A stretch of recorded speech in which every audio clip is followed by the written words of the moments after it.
Welcome to Dr. B.R. Ambedkar Open University. Students, today we are going to discuss about problems of third world countries. This program is for BA final year students. In this program we are going to discuss about what are the third world countries and what are the conditions prevailed during in the third world countries after 1945, that is after the end of Second World War, and what are the developments which took place from 45 to till present day, and what are the socio-economic and political changes that have taken place in these third world countries, and we also discuss about the problems faced by the third world countries. And we have with us today as experts Professor V. Ramakrishna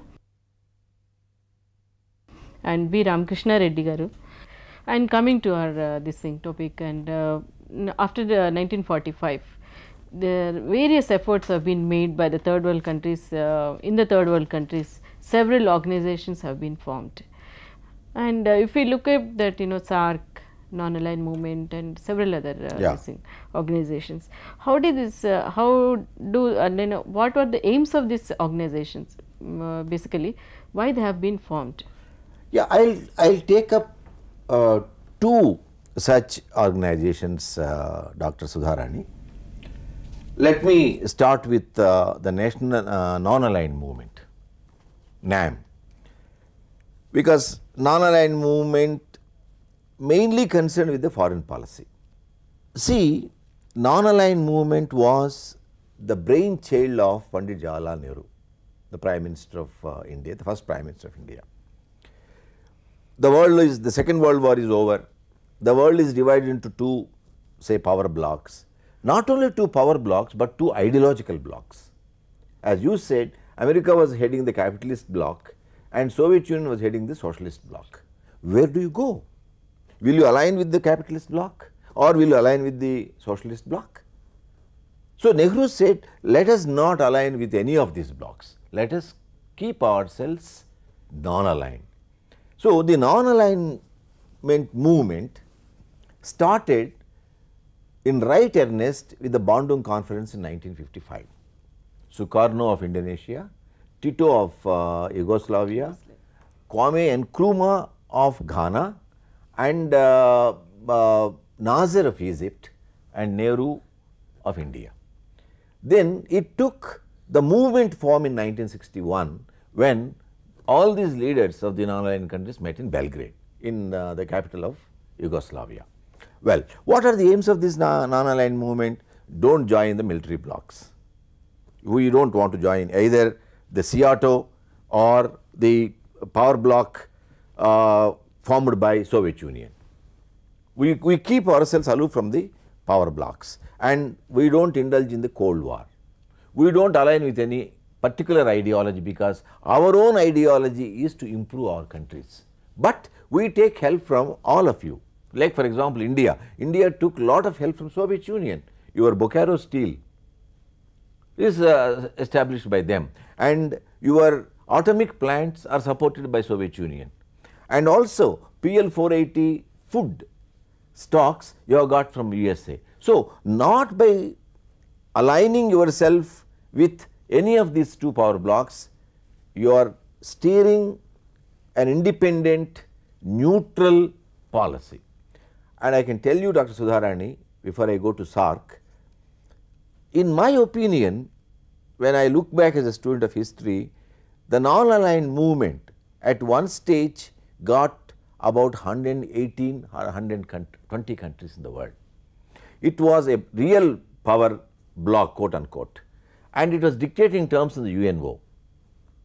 See, look how it has developed, and in my opinion, it may be debatable. The non-aligned movement prevented the Third World War also. Perhaps there might have been a Third World War. I will give the instance of the Suez crisis. When Egypt nationalized the Suez Canal, there was a war. England declared a war against Egypt, and Soviet Union came from one side and USA came from the other side. Nehru flew all the way from Delhi to Cairo through London and brought these powers together, made them sit and settle their problems, and everybody thought that there is going to be a Third World War. Again, the Cuban crisis. Cuba is also a non-aligned country. When America wanted to commit aggression against Cuba, then Khrushchev was sending the the warheads, the atomic weapons in the, then the non-aligned movement played a very significant role. So, non-alignment movement, as you have rightly said, provided stability to the third world countries, provided peace to the third world countries, provided time and energy to develop themselves, not to involve in any particular power block and then waste their energies. Then from the NAM, let me come to the SAARC, South Asian Association for Regional Cooperation. I think this is one of the best examples of what is happening in the third world countries today. India, Nepal, Bhutan, Pakistan, Bangladesh, Ceylon, Maldives. There are 7 countries now. These 7 countries, see, look, this is the South Asian countries, very closely well knit together, and they can exchange their scientific knowledge, their cultural wealth, and they can have tourism development in between these countries, and they can also borrow, they can exchange. I mean, these 7 countries, and they have met, they have resolved to help each other. But the problem with organizations like SAARC, for example, Dr. Sudharani, is today India is suspected as the big brother. Of the 7 countries, India is the leading country. India is a nuclear country. Of course, Pakistan also is a nuclear country. But India is a 1 billion people, 110 crores of people. And then India today, in another, people say in another 10-15 years, India is going to become a superpower, like USA or People's Republic of China. So, whether India is going to dominate over these countries, that is the fear. That is the fear of countries like Pakistan, SAARC countries. Second problem is, there are several internal problems between these 7 countries. There is boundary problems. Kashmir issue between Pakistan and this thing. Kashmir and then boundary issue between Bangladesh and India, and also the refugee problem from Bangladesh into Assam and West Bengal. And then there is problem of whatever you call ultras or militants in Nepal today, the Naxalite problem, whether India is going to send the armies there or not. And already you have the Ceylonese problem, since India sent an army to Ceylon, and then there are militants in Tamil Nadu, the people say LTTE militants are there. So, there are internal problems, I am not denying that, but at the same time, organizations like SAARC, if you can really decentralize, what I am trying to say is, all the third world countries cannot go together in one block. Regionally you can develop, like for example SAARC. This is the best example. This is the best example where these 7 countries can really come up well. A similar way also there are several other organizations, Professor Ramakrishna Reddy, the OPEC is one of them, and Colombo Plan. Can you please throw some light on these organizations? Can you please explain the activities of these organizations? You know, OPEC is mainly, it is Organization of Petroleum Exporting Countries, and those countries which are producing petrol, they are the main members like Iran, Iraq, Kuwait, Saudi Arabia, and of course Venezuela. So this organization was mainly established to cater to the interests of these petroleum producing countries, that is to stabilize the prices, then to bring about uniformity in the what you call the rates, and then of course to also encourage the investors to invest in what you call the investment schemes that they advance. And this OPEC has also been doing, besides exclusively catering to their interests, OPEC also has been doing some other service to non-petroleum exporting countries. It has created in 1979 a $1.7 billion fund to help these non-petroleum exporting countries. So, it was also said that even this OPEC was also trying to, you know, cater to the assistance of even the developed countries. So, that is about OPEC. But of course, now and then, you know, these OPEC countries, if they decide to hike the prices, then naturally its impact will fall on the third world countries, yes, naturally. Globally and yes, especially in and especially, you know, on these third world countries. And now we are seeing its impact.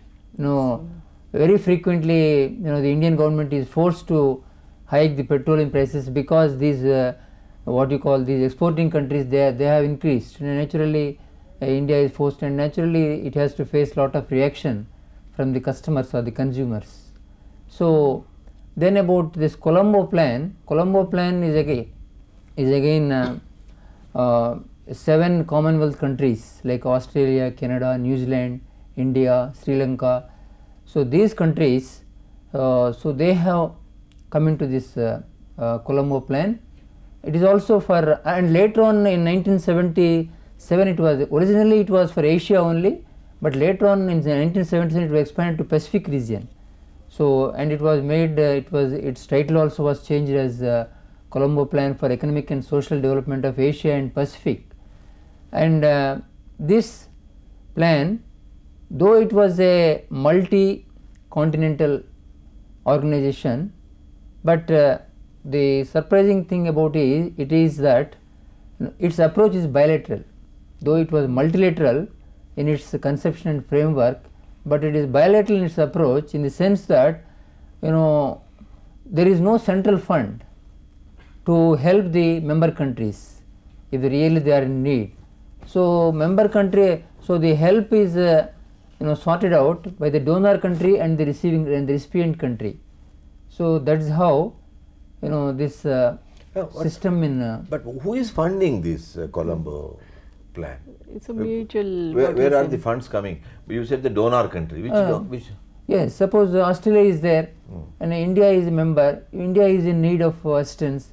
So Australia is a donor and India is the recipient. That means it's a mutual funds. Like yes, it's not a centralized bilateral. So bilateral. Assistance is being taken bilaterally from one country to yes.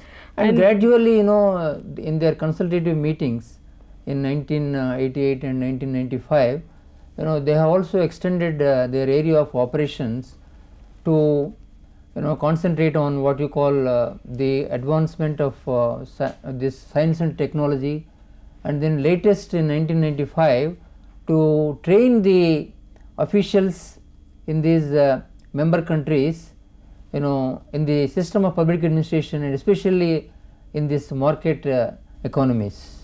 Yeah.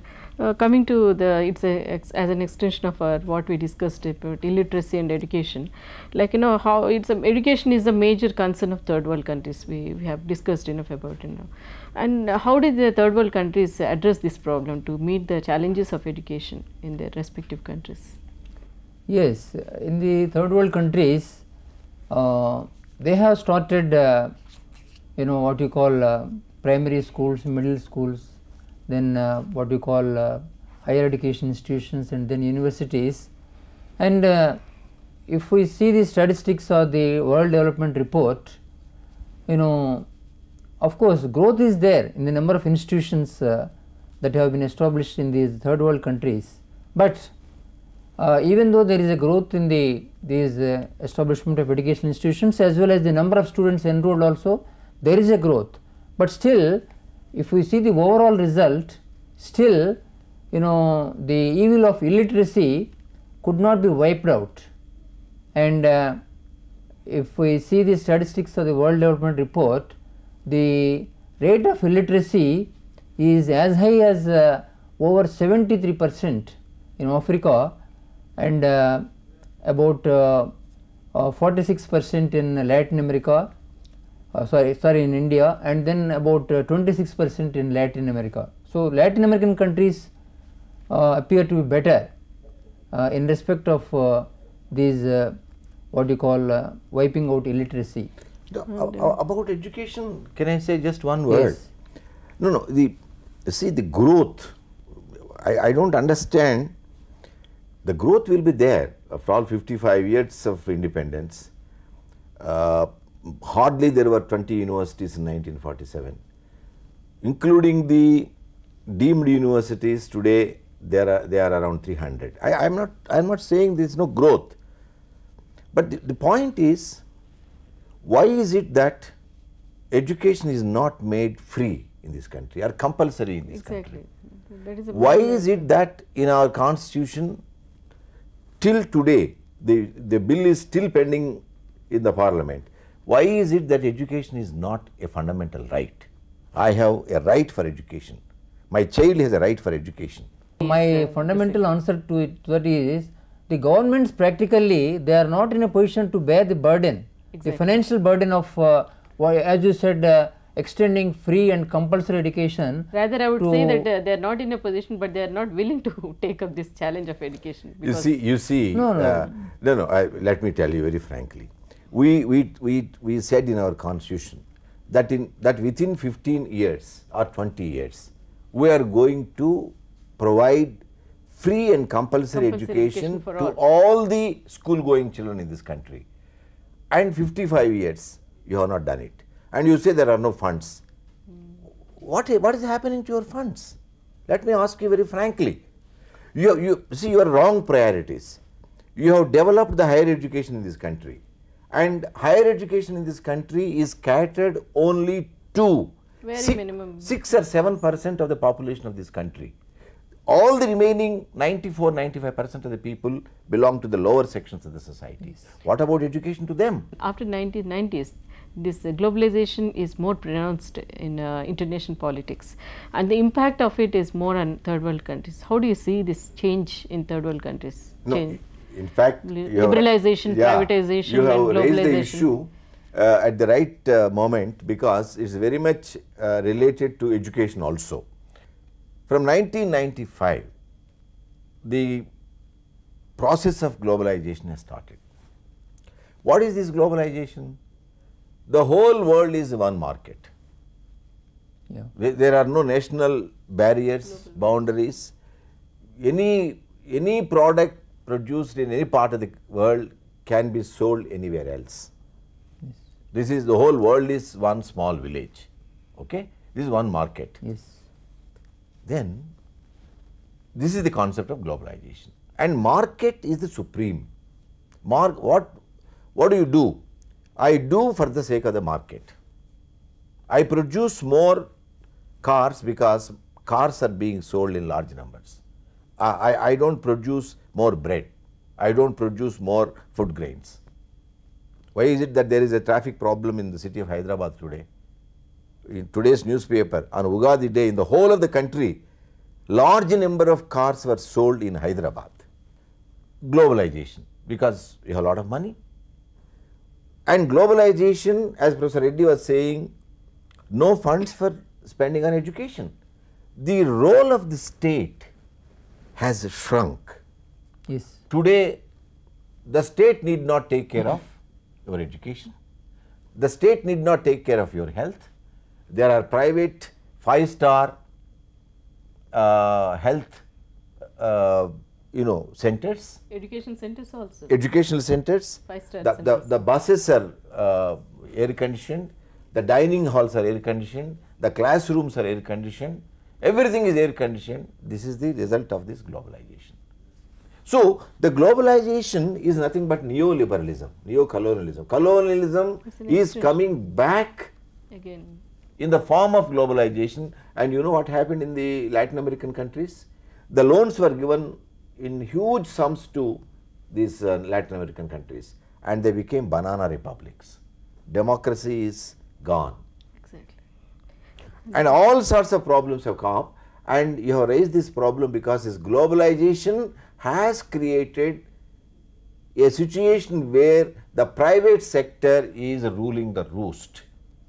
All the public government funded institutions are going dry. I think Professor Ramakrishna Reddy, coming to this, this education and other privatization of all the primary health sectors and also the education part, and agriculture is one of the major like concern of third world countries, because after this 1945, like most of the third world countries are agriculture based economies they have, and this change situation, how do they reflect on this economy part, land relation, changed land relations and all? in third world?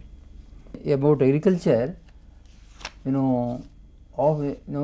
of course when during colonial rule, the colonial governments they mainly catered for their interests or for the development of their economy, and they turned the resources of these third world countries for their benefit. But after gaining independence from the colonial rule, the governments, as we have been discussing, they have given priority for the development of agriculture in their plans.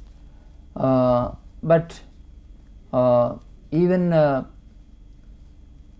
giving priority, and then they have brought about what you call the construction of irrigation hydel projects, and about land reforms, as we have been discussing, though it was on the agenda, and though they say that some 38 lakhs of acres of surplus land has been found, and then about 17 lakh acres have been distributed to the small farmers. But even then it is an unfinished. It was said that 1 crore and 50 lakhs of these small farmer families were there who are really in need of more land. So even this land reforms also they have not been successfully implemented, and for that there are reasons. One thing, defective records. The records are not fair at all, and then this what you call benami transfers, transfer of these by the big landlords. They transfer on benami names to their relatives, etc., the land, and show that they do not have surplus land. So like that, but like that, even this implementation of land reforms also has not been satisfactory. And about agriculture, the what you call the growth in agriculture, once again we have to discuss or we have to find, if you take in India, once again we have got 75 to 80% of these what you call small and marginal farmers. Okay. So and this another concern is and even in Argentina also it was said that this about 76% of land was in the hands of only some 3% exactly landholders. It's been happening. Yes. And another concern being is environmental concern for these third world countries. How the third world countries are going to meet this challenge, because pollution is increasing day by day. I know, just now Ramakrishna was telling more and more Yes. because of globalization, more and more cars coming, and ozone depletion and several other factors, environmental. All the natural resources are destroyed. I mean, for example, take the consumption of oil. Why this crisis in the Middle East today? Why? Because of the pollution. You need more oil, and oil is going to become the major problem tomorrow. On the issue of oil, even if a world war comes, I am not going to be surprised. So your environmental problems are also totally neglected. And the how the third world countries are going to meet this challenge to bring more eco-balanced? Yes, for that what you call they have sorted some schemes like green belt, and then this clean and green program, like that, to bring about awareness in the public about what you call to maintain eco balance. But in spite of that, still there are certain factors which are very much affecting this, and those factors are, one is of course, once again we should say that growth in population and more urbanization. Okay. This urbanization, he was telling just now that Hyderabad is facing a lot of this car traffic. The reason is that you are getting cars, this funding agencies, they are running after the people to advance loans. And coming to the point of loans. again this continuation of process, like coming back again to the topic, and individual rights are being focused in third world countries, human rights. And one more issue is the women's rights are also being. Yeah, I'll briefly say. See, human rights are the basic inalienable rights of the people: right to life, right of speech, right to free expression, right to religion, etc., right to live, economic rights also. All these rights are there in the constitution, I don't deny that, but they are not being protected. They are threatened by the state. Take for example the caste. The caste has become in the Indian society a major factor in trying to trample upon human rights, and that's why in the and the women, for example, the gender problem. There's a lot of discrimination between women and men, and women have to be empowered, like the Beijing conference. And also the apartheid problem is there. Racial discrimination is there. There is racial discrimination. There is caste discrimination here in this country. And we are also to add this growth of violence and terrorism. Terrorism is also one of the problems. Yes. And this coming to the women's this thing, you know, several conferences were being made. The first in Nairobi and Vienna, and then Nairobi, Copenhagen, and Nairobi, and again Beijing. Several resolutions were also being made for empowerment of women. And then empowerment of women has become very important today, as you know that women constitute more than half the population of the world.